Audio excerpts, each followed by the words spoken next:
বিশ্বাসীদের জীবনে পরীক্ষা আসা, পরীক্ষা থাকা, ইটস এ মাস্ট। এটা থাকবে। আর পরীক্ষার মধ্য দিয়ে আল্লাহ তাআলা বান্দার সম্মান এবং মর্যাদাকে বাড়ান। আর মনে রাখতে হবে, পরীক্ষা যত বড়, উত্তীর্ণ হতে পারলে এটার বারাকাতুহু নাহমাদুহু ওয়া নুসাল্লি আলা রাসূলিহিল কারীম। আম্মা বা'দু ফাআউযু বিল্লাহি মিনাশ শাইতানির রাজীম। বিসমিল্লাহির রহমানির রহিম।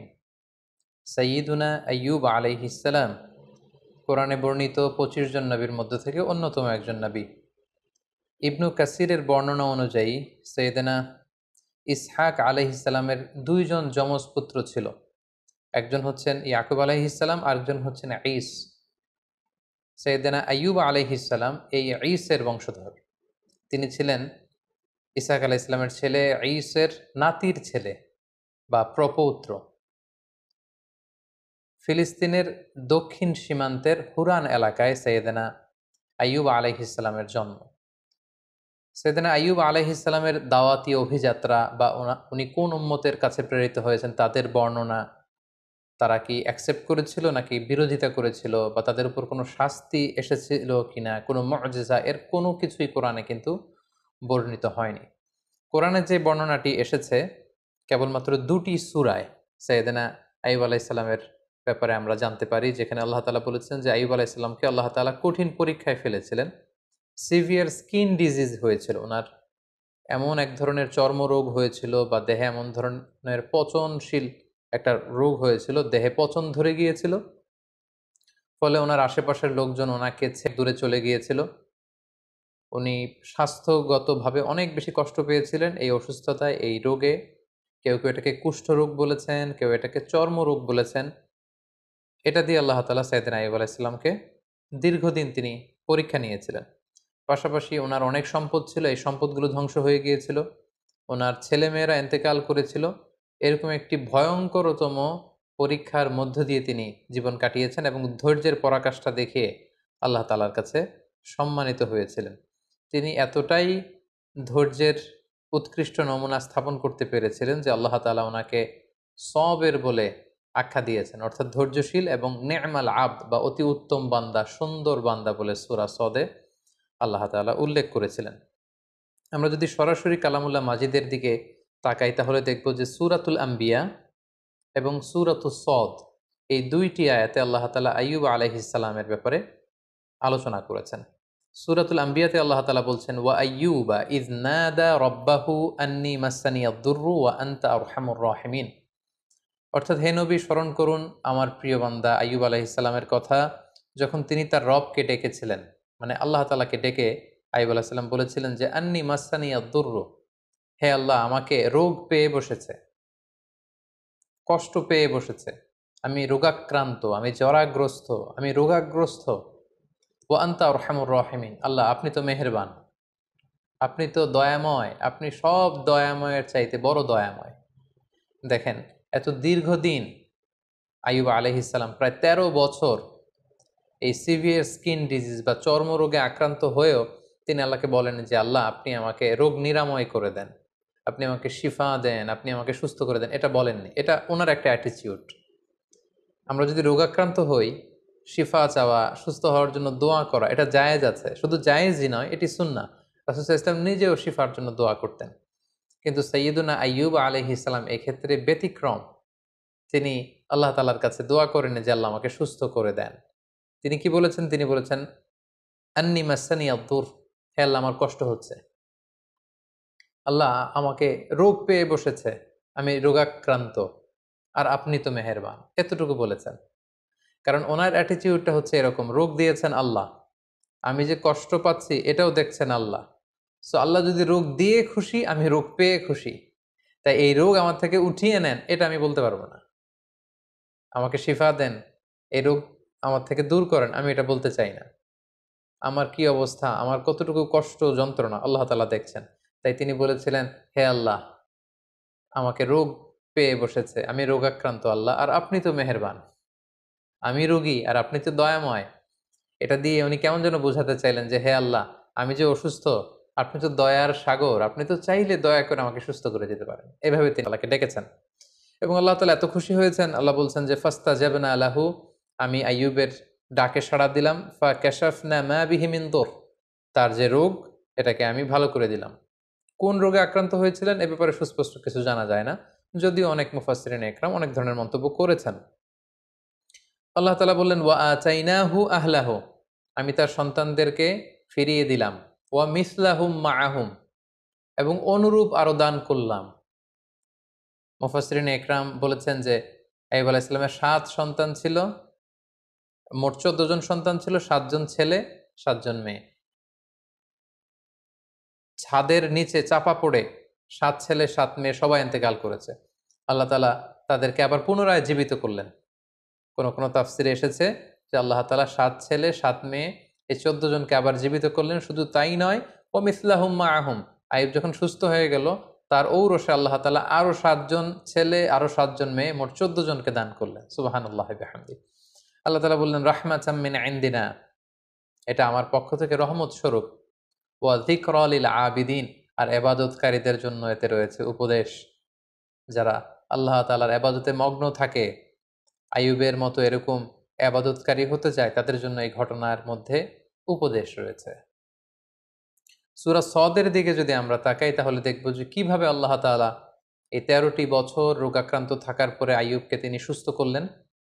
আল্লাহ তাআলা ইরশাদ করছেন, উরকুদ বিরিজলিকা হাযা মুগতাসালুম বারিদুন ওয়া শারাব, অর্থাৎ হে আইয়ুব, আইয়ুব আলাইহিস সালাম যখন বললেন যে আল্লাহ আমার কষ্ট হচ্ছে, আপনি তো মেহেরবান, আল্লাহ তাআলা তখন আইয়ুব আলাইহিস সালামকে বললেন যে উরকুদ বিরিজলিক, অর্থাৎ হে আইয়ুব তুমি তোমার পা দিয়ে জমিনে আঘাত করো, হাযা মুগতাসালুন, বা সাথে সাথে এখান থেকে ঠান্ডা এক ধরনের ঝর্ণার পানি নিঃসরিত হবে, ওয়া শারাব, এবং এখান থেকে খাওয়ার পানি নিঃসরিত হবে। আল্লাহু আকবার। ১৩ বছর পর আল্লাহ প্রত্যাদেশ করলেন পা দিয়ে আঘাত করো, তিনি পা দিয়ে আঘাত করলেন, সাথে সাথে এখানে ঠান্ডা পানি মজুদ হয়ে গেল। এই ঠান্ডা পানি দিয়ে আইয়ুব আলাইহিস সালাম গোসল করলেন। গোসল করার সাথে সাথে আল্লাহ তাআলার মেহেরবানিতে তার দেহের সব চর্মরোগ, কুষ্ঠরোগ, ক্ষতিকারক সব কিছু দেহ থেকে ঝরে পড়ে তিনি সতেজ সবল, আগের মতো সেরকম এনথিউজিয়াস্টিক, ওনার স্ট্যামিনা, এনার্জি, শক্তি সব তিনি ফিরে পেলেন। এবং আল্লাহ তাআলা বললেন, ও শারাব, এবং এখান থেকে খাও। তিনি এই ঠান্ডা পানি যখন পান করলেন তিনি আগের মতো সতেজ সবল তিনি হয়ে গেলেন। আল্লাহ তাআলা বললেন, ওয়া ওয়াহাবনা লাহু আহলাহু ওয়া মিসলাহুম মাআহুম, আমি তার সন্তানদেরকে ফিরিয়ে দিলাম এবং অনুরূপ সন্তান আমি আবার তাকে দান করলাম।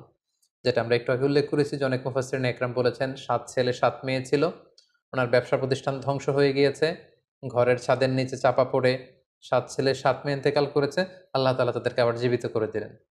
এবং পরবর্তীতে আরো ৭ ৭ ১৪ জন সন্তান তাদেরকে ফিরিয়ে দিলেন। আবার নতুন করে আরো ৭ জন ছেলে, আরো ৭ জন মেয়ে, আরো ১৪ জন সন্তান সন্ততি আল্লাহ তাআলা আইয়ুব আলাইহিস সালামের ঔরসে দান করলেন। আল্লাহ তাআলা বললেন, রাহমাতাম মিন ইনদিনা, আমার পক্ষ থেকে রহমত স্বরূপ আমি এটা দিয়েছি, ওয়া যিকরা লিউলিল আলবাব, এবং যারা জ্ঞানী তাদের জন্য আমি এখানে উপদেশ রেখে দিয়েছি। এবং এই আয়াতের সর্বশেষে তিনি উল্লেখ করলেন, ইন্না ওয়াজদানাহু সাবিরান, আমি আমার আইয়ুবকে ধৈর্যশীল পেয়েছি। সুবহানাল্লাহ। আল্লাহ তাআলার পক্ষ থেকে এরকম একটি সার্টিফাই করা, এরকম উপাধি দেয়া যে আমি আমার আইয়ুবকে সবের পেয়েছি, ধৈর্যশীল বান্দা পেয়েছি। ইন্নাহু নি'মাল আবদু ইন্নাহু আওয়াব, নিশ্চয় সে উত্তম বান্দা, সে আমার অত্যন্ত ভালো একজন বান্দা, উত্তম বান্দা, সুন্দর বান্দা। ইন্নাহু আওয়াব, সে সবসময় আমার দিকে ফিরে আসে, সে রব অভিমুখী, সে আল্লাহ অভিমুখী। সুবহানাল্লাহ বিহামদিহি। তাহলে এই আয়াত থেকে তিনি ১৩ বছর অসুস্থ থাকার পরে কোন প্রক্রিয়ায় সুস্থ হলেন সেটা জানলাম। পায়ের আঘাতে আল্লাহ তাআলা ঝর্ণার ব্যবস্থা করলেন বা কুয়ার ব্যবস্থা করলেন, সেই পানি দিয়ে গোসল করলেন, তিনি পান করলেন, আল্লাহ তাআলা তাকে সুস্থ করে দিলেন, ওনার সম্পদ ফিরিয়ে দিলেন, সন্তান ফিরিয়ে দিলেন, এবং তাকে আল্লাহ তাআলা ধৈর্যশীল এবং উত্তম বান্দা বলে ঘোষণা করলেন। এবং অনেক মুফাসসিরিন ইকরাম উল্লেখ করেছেন যে উনি যখন অসুস্থ ছিলেন, চর্মরোগে আক্রান্ত, ওনার আত্মীয় স্বজন প্রতিবেশী সবাই ওনার থেকে মুখ ফিরিয়ে দূরে চলে গিয়েছে, কেবল ওনার স্ত্রী ওনাকে ছেড়ে দূরে কোথাও যায়নি। ওনার স্ত্রী অন্য জায়গায়, মানুষের বাড়িতে বাড়িতে বিভিন্ন জায়গায় তিনি কাজ করতেন, কাজের বিনিময়ে যে অর্থ পেতেন এটা দিয়ে তিনি স্বামীর জন্য খাবার কিনে আনতেন, স্বামীর সেবা শুশ্রূষা করতেন। এই ১৩টি বছর তিনি তার অসুস্থ স্বামী আইয়ুব আলাইহিস সালামকে আগলে রেখেছিলেন, স্বামীকে ছেড়ে তিনি কোথাও চলে যাননি। সম্মানিত সুধী, এ পর্যায়ে আমরা আইয়ুব আলাইহিস সালামের জীবনী থেকে কিছু লাইফ লেসন আপনাদের সাথে শেয়ার করব। প্রথম যে লেসনটি আমরা পাই সেটা হচ্ছে, sickness could be a test. আমরা প্রায় অসুস্থ হয়ে পড়ি, আমাদেরকে মনে রাখতে হবে এই অসুস্থতা কিন্তু আল্লাহ তাআলার পক্ষ থেকে একটি পরীক্ষা। আমরা কখনো সুস্থ থাকি, কখনো অসুস্থ থাকি, আল্লাহ তাআলা আমাদেরকে কাউকে সুস্থ রেখে পরীক্ষা করেন। তিনি দেখেন যে সুস্থ থেকে আমরা আল্লাহ তাআলার শুকরগুজার হই কিনা। আবার মাঝে, মাঝে তিনি আমাদেরকে অসুস্থ করেও তিনি আমাদেরকে পরীক্ষা করেন। তিনি দেখতে চান যে অসুস্থ অবস্থায় আমরা ধৈর্য ধারণ করি কিনা। সো আমাদের পুরো জীবন প্রক্রিয়াটাই কিন্তু একটা পরীক্ষার মধ্য দিয়ে যাচ্ছে। আমরা কেউ ধনী, কেউ গরিব। কাউকে আল্লাহ ধনী বানিয়ে পরীক্ষা করেন, কাউকে গরিব বানিয়ে পরীক্ষা করেন। কাউকে সুস্থ রেখে পরীক্ষা করেন, কাউকে অসুস্থ রেখে পরীক্ষা করেন। সো অসুস্থতা কিন্তু আল্লাহ তাআলার পক্ষ থেকে একটি বড় পরীক্ষা, এবং এই অসুস্থ অবস্থায় আমরা সঠিক সময়ে সঠিক রেসপন্সটুকু করছি কিনা, দ্যাট ইজ দ্য কোশ্চেন। এবং আমরা ধৈর্যশীল বান্দাদের অন্তর্ভুক্ত হচ্ছি কিনা, সেটা হচ্ছে আমাদের দেখবার বিষয়। আমরা যারা অসুস্থ থাকি, আমরা আসলে কতটুকু অসুস্থতা ভোগ করছি।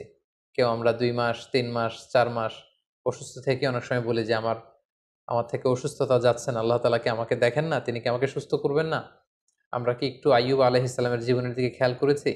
তিনি টানা 13টি বছর অসুস্থ থাকার পরেও আল্লাহ তাআলাকে বলেননি, আল্লাহ যে আমাকে সুস্থ করে দেন। যদিও সুস্থ করে দেন বলা জায়েজ, কিন্তু বলেছেন যে আল্লাহ আপনি তো মেহেরবান। সো আমরা অসুস্থ অবস্থায় যেন ধৈর্য ধারণ করতে পারি, আল্লাহ তাআলার উপর আস্থা এবং বিশ্বাস যেন আমরা অটুট রাখতে পারি, সেটা হচ্ছে আইয়ুব আলাইহিস সালামের জীবনী থেকে আমাদের জন্য প্রথম শিক্ষা। দ্বিতীয় যে শিক্ষাটি আমরা পাই সেটি হচ্ছে বড় পরীক্ষায় বড় পুরস্কার লাভ হয়। আল্লাহর হাবিব সাল্লাল্লাহু আলাইহি ওয়াসাল্লাম ইরশাদ করেছেন, ইন্না ইযামাল জাযাই মা ইযামিল বালা। অর্থাৎ পরীক্ষা যদি বড় হয়, সেটার পুরস্কারও হতে হয় বড়। আমরা যদি আইয়ুব আলাইহিস সালামের জীবনের দিকে দেখি যে তিনি কত বড় পরীক্ষা দিয়েছেন। আমরা ১ মাস ২ মাস অসুস্থ থাকলেই বলি যে আল্লাহ তাআলা কি আমাকে দেখে না? আমি কতটা অসুস্থ? তিনি কি আমাকে সুস্থ করবেন না? কিন্তু আইয়ুব আলাইহিস সালাম টানা ১৩ বছর তিনি অসুস্থ ছিলেন। এটার কারণে তার পুরস্কারটাও ঠিক সেরকম বড়। তার সন্তানকে আল্লাহ তাআলা নিয়ে গিয়েছিলেন। তার সম্পদ শেষ হয়ে গিয়েছিল। আল্লাহ তাআলা সম্পদ ফিরিয়ে দিলেন। তিনি অসুস্থ হয়েছিলেন, চর্মরোগে আক্রান্ত ছিলেন। তিনি একেবারে সতেজ হয়ে গেলেন, শক্তিশালী হয়ে উঠলেন। যে সন্তানগুলো ইন্তেকাল করেছিল আল্লাহ জীবিত করে দিলেন। নতুন সেই পরিমাণে সন্তান-সন্ততি আল্লাহ তাআলা তার ঔরসে দান করলেন। এই যে অভাবনীয় নাজ নেয়ামত আল্লাহ তাআলা কেন দিয়েছেন? কারণ তার পরীক্ষাটা ছিল অত্যন্ত ভয়ঙ্কর। পরীক্ষা যদি বড় হয় তার পরও বড়। এবং নবীদের জীবনে যদি আমরা খেয়াল করি তাহলে দেখব যে নবীদেরকে আল্লাহ তাআলা অনেক বড়, বড় পরীক্ষা নিয়েছেন। আল্লাহর হাবিব সাল্লাল্লাহু আলাইহি ওয়াসাল্লাম বলেছেন যে আসাদ্দুন নাসি বালাআন আল আম্বিয়া। মানুষদের মধ্য থেকে আল্লাহ তাআলা সবচেয়ে বেশি বালা মুসিবতে ফেলেছেন নবীদেরকে। সুম্মাল আমসাল ফাল আমসাল। এরপরে নবীদের পরবর্তীতে যাদের অবস্থান তাদেরকে। এবং ফাইয়ুবতালা রজুলু আলা হাসাবি দীনিহি। ব্যক্তির দিনদারি অনুসারে তাকে আল্লাহ তাআলা পরীক্ষা নিয়ে থাকেন। যে যত আল্লাহওয়ালা তার জীবনে পরীক্ষা তত বেশি। সো আপনি যদি খুব বেশি পরীক্ষার সম্মুখীন হন, জীবনে যদি আপনার খুব বেশি স্ট্রাগল করতে হয়, আপস অ্যান্ড ডাউনস থাকে, বারবার অসুস্থ হয়ে পড়েন, তার মানে এই না যে আল্লাহ তাআলা আপনাকে পছন্দ করছেন না। বরং আল্লাহ তাআলা আপনাকে বেশি পছন্দ করেন বলেই, বরং আল্লাহ তাআলা আপনার সম্মান মর্যাদা আরো বাড়িয়ে দিতে চান বলেই আল্লাহ তাআলা আপনাকে বেশি, বেশি পরীক্ষা করেন এবং অসুস্থ রাখেন। আমরা অনেক সময় বিপদে পড়লে, মুসিবতে পড়লে, অসুস্থ হলে অসন্তুষ্ট হই। আর সাহাবারা বিপদে না পড়লে, অসুস্থ না হলে তারা চিন্তিত হয়ে যেতেন। সাহাবীদের যখন অসুস্থতা আসতো না, কোনো বিপদ আসতো না, তখন ওনারা চিন্তা করতেন, হায়রে আল্লাহ তাআলা কি আমাকে পছন্দ করেন না? তাহলে আল্লাহ তাআলা আমাকে পরীক্ষা নিচ্ছেন না কেন? আমার জীবনে কোনো বিপদ আসছে না কেন? আমার জীবনে কোনো অসুস্থতা নেই কেন? তার মানে আল্লাহ তাআলা কি আমাকে কম পছন্দ করছেন? ওনারা সবসময় এটা নিয়ে চিন্তিত থাকতেন। আর আমরা বিপদে পড়লে চিন্তিত হয়ে পড়ি। সম্মানিত শুধু মুমিন জীবনে বিপদ আসা এটা একেবারে ওতপ্রোতভাবে জড়িত। এটা আসবেই। আল্লাহ তাআলা বলছেন, ওয়ালানাবলুওয়ান্নাকুম বিশাইইম মিনাল খাউফি ওয়াল জুউই ওয়া নাকসিম মিনাল আমওয়ালি ওয়াল আনফুসি ওয়াস সামারাত। আমি আল্লাহ তাআলা অবশ্যই, অবশ্যই তোমাদেরকে পরীক্ষা করব। কি দিয়ে পরীক্ষা করব? মিনাল খাউফ, ভীতিকর পরিস্থিতির মধ্য দিয়ে তোমাদেরকে যেতে হবে। ওয়াল জু', খাদ্য ঘাটতি ঘটবে, ক্ষুধার জ্বালায় কষ্ট পেতে হবে তোমাদেরকে। ওয়া নাকসিম মিনাল আমওয়াল, সম্পদের ঘাটতি হবে। ওয়াল আনফুস, তোমাদের প্রিয়জনদেরকে কখনো কখনো হারানো লাগতে পারে। ওয়াস সামারাত, তোমাদের সম্পদ নষ্ট হবে, ফল ফসল নষ্ট হবে। দুর্যোগ আসবে, প্রাকৃতিক দুর্যোগ। এই নানা ধরনের ঝঞ্ঝা বিক্ষুব্ধ পরিস্থিতির মধ্য দিয়ে তোমাকে যেতে হবে। আর আমি তোমাদেরকে পরীক্ষা করবই করব। সো বিশ্বাসীদের জীবনে পরীক্ষা আসা, পরীক্ষা থাকা, ইটস এ মাস্ট। এটা থাকবে। আর পরীক্ষার মধ্য দিয়ে আল্লাহ তাআলা বান্দার সম্মান এবং মর্যাদাকে বাড়ান। আর মনে রাখতে হবে পরীক্ষা যত বড়, উত্তীর্ণ হতে পারলে এটার পুরস্কারও অনেক বড়। সাইয়েদনা আইয়ুব আলাইহিস সালামের এই জীবনীতে আমরা এটা দেখতে পেয়েছি। সবশেষে যে শিক্ষাটি আমরা পাই সেটি হচ্ছে একটি শান্তিপূর্ণ জীবনের জন্য একটি প্রশান্ত লাইফের জন্য একজন নেককার স্ত্রী, লাইফমেট বা সোলমেট খুবই জরুরি, যিনি সবসময় স্বামীকে সাপোর্ট করবেন, স্বামীর সেবা সহযোগিতায় নিজেকে বিলিয়ে দেবেন। এরকম একজন নেককার স্ত্রী থাকাটা জীবনে সফল হওয়ার ক্ষেত্রে অনেক বড় ভূমিকা রাখে, যেটা আমরা আইয়ুব আলাইহিসসালামের জীবনীতে কিন্তু দেখেছি যে ওনার আত্মীয় স্বজন, পাড়া প্রতিবেশী সবাই যখন ওনাকে ছেড়ে চলে গিয়েছে, ওনার স্ত্রী কিন্তু ওনাকে ছেড়ে যায়নি। ওনার স্ত্রী ওনাকে আগলে রেখেছে, ওনাকে সাপোর্ট করেছে, ওনাকে শেল্টার দিয়েছে, ওনাকে মানসিকভাবে সহায়তা করেছে। এজন্য এরকম একজন নেককার স্ত্রী আমাদের প্রত্যেকের জীবনে দরকার। আল্লাহ তাআলা এরকম একজন লাইফমেট আমাদের জন্য নসিব করুন এবং নবীদের দেখানো পথে এবং মতে আমরা যেন আমাদের জীবন পরিচালনা করতে পারি, তিনি আমাদেরকে তৌফিক দান করুন। হাদা মা ইনদি ওয়াল ইলমু ইনদাল্লাহ আলাইহি তাওয়াক্কালতু ওয়া ইলাইহি উনীব। ওয়াসসালামু আলাইকুম ওয়া রাহমাতুল্লাহি ওয়া বারাকাতুহু।